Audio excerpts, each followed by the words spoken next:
Not that anyone ever really bothers with Garabani. Early on, Valentino joined the hallowed ranks of those whose status allows them to use one name only. After all, when we think of other Roman gods, of Jupiter or Apollo, a single means of address was good enough for them. And like those otherworldly fellows, Valentino is no stranger to the most glorious, glamorous, art-filled temples. He just calls them homes. And as one of the world's greatest couturiers, he dressed his acolytes in some of the most divine creations that ever walked into a chateau or across a red carpet. Valentino came from a small town in northern Italy who went to Rome with a dream and turned that dream into an empire. He designs for the life he leads and leads a life that lives up to his clothes. As Simon said, he has kept the brief shining moment of Fellini's La Dolce Vita burning strong, with every palazzo, yacht, and private jet at his disposal. Even Gianni Agnelli, no stranger himself to the good life, once marveled, "No one lives as well as Valentino. Even I don't live as well as Valentino." And who else but Valentino has a sense of life that is so joyous and optimistic, even in troubled times? For instance, when Rome was in the grip of the Red Brigade in the 70s, the city's grandest families were turning their furs inside out, taking off their jewelry and driving old Fiats instead of chauffeured Maseratis to make themselves disappear into the city. Valentino's sole concession to the times was super practical. He ordered a bulletproof Mercedes in Valentino red. He has always loved the grand gesture. When he and Giancarlo Giametti struck a lucrative deal early on in their careers, they received a sizable check. Now, the impulse of any other relatively fresh-faced designer might have been to invest it, but these two had other ideas. Their first thought was, let's throw an Indian-themed party, and their second was at the Pierre. So they rented the ballroom, compiled a guest list of everyone who was anyone in New York in 1917, and a legendary party, not to mention a legendary designer and host, was born. But for all the hyper-extravagant fantasy of Valentino's life that we see publicly, his greatest acts tend to go unseen. We see the pampered pugs, but not the abandoned stray Italian wolfhound he adopted and named Stella and he loves just as much. He and Giancarlo have long been involved in the fight against HIV and AIDS. In 1990, they established Life, a charity dedicated to helping children in Italy and here in America stricken by this disease. Not to mention his other causes devoted to animals and senior citizens. All the seamstresses he has worked with for so many years are like family to him. One, from his hometown, was with Valentino since the very beginning, until her sight was no longer good enough to continue. In his heart, he could identify with that woman's deep and abiding sense of pride in her work. And all of us here, Valentino, take the greatest pride in yours. So please accept this extremely well-deserved award with our respect, our love, and our gratitude.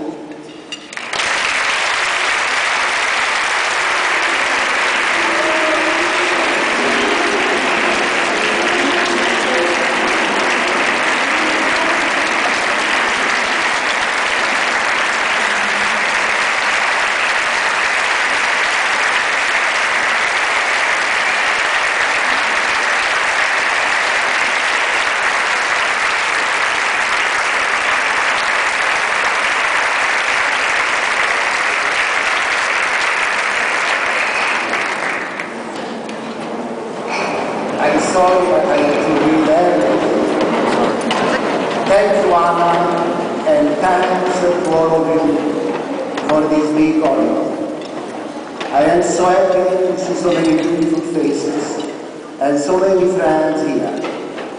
FIT and the museum are doing a great job to preserve the artistry of fashion, and we all have to thank them. This is a very important award, Artistry in Fashion. I am very flattered and grateful. Artistry is the best part of fashion for me. Fashion must be free and not constrained by commercial interests. Is to be able to concentrate on the design, on the execution in order to create a marvelous work of art.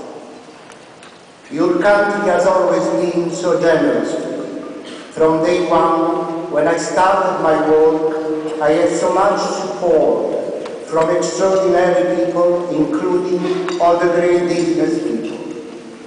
From Consuelo Crespi to Diana Villa, from Jacqueline Kennedy to many of you here. I feel blessed by love that this country showed for me and my work. For almost 50 years, I had the joy to dress American women, but also I had the privilege of being inspired by you, because American women are the first to accept new trends and new names. In fact, your country is always the first to discover new talents and to give them the possibility to grow. That's what you have given to me since day one. I remember people from McMarlin and Neiman Marcus spending the entire night to write orders after one of my first collections in Florence.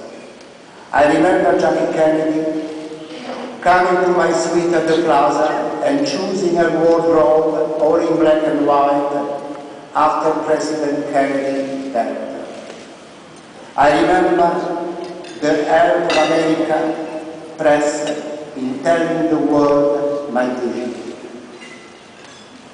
America are not just generous with talents, but generous with the entire world, as we witnessed during those terrible events that happened 10 years ago, when America showed courage, unity, and support to others. I want to thank America for this extraordinary generosity and for the friendship I had from all of you so many years. God bless you.